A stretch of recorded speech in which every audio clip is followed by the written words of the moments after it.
ஓம் குருபடி சரணம் திருபடி சரணம். சுபயோகி மாதேஸ்வரன் பேசுகிறேன். நீங்கள் இன்னும் நம்ம சேனலை சப்ஸ்கிரைப் செய்யவில்லை என்றால் உடனே சப்ஸ்கிரைப் செய்யுங்கள்.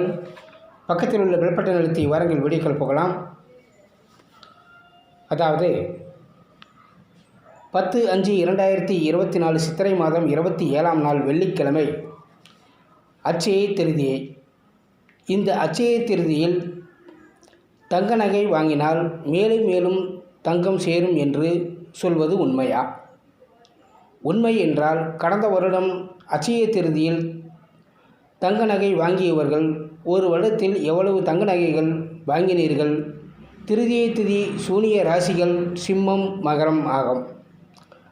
யார் யாருக்கு ஜாதகத்தில் அவரவர்கள் ஜாதகத்தில் சிம்ம ராசியிலும் மகர ராசியிலும் எந்தெந்த கிரகம் எத்தனை கிரகம் இருந்தாலும் அத்தனை கிரகமும் திதி சூனியமாகும்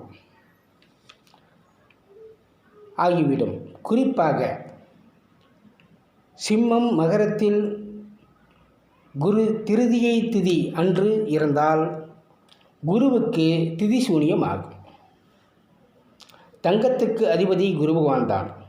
ஒவ்வொரு மாதமும் வளர்பிறை தேய்பிறை என்று மாதத்துக்கு 2 திருதியை வரும். அதில் சித்திரை மாதம் வரும் வளர்பிறை திருதியை தான் அட்சய திருதியை என்று சொல்வார்கள். அதேபோல ஒவ்வொரு மாதமும் 2 ஏகாதசி வரும். ஆனால் மார்கழி மாதம் வரும் வளர்பிறை ஏகாதசியை தான் வைகுண்ட ஏகாதசி என்பார்கள். இந்த அட்சய திருதியை முன்வைத்து தங்க நகைகளை படிஜோராக விற்பது வாங்குவது அவரவர்கள் விருப்பம். ஆனால் அட்சய திருதியில் தங்க நகைகள் வாங்கினால் மேலும் மேலும் தங்க நகைகள் வாங்குவீர்கள் யோகம் என்று சொல்வது என்பது ஏற்புடையது தானா என்று மக்களே நீங்களே சிந்தித்து செயல்படுங்கள். அட்சய திருதியை அன்று பெரியோர்களிடத்தில் மாகாண்களிடத்திலும் சித்தர்களிடத்திலும் குருமார்களிடத்திலும் பெற்றோர்களிடத்திலும் அட்சதையை கொடுத்து அவர்கள் காலில் விழுந்து வணங்கிட, உங்கள் மீது அவர்கள் அட்சதையை போட்டு நல்லாசி வழங்கிட பல நன்மைகள் பெறலாம். அட்சய திருதியை என்று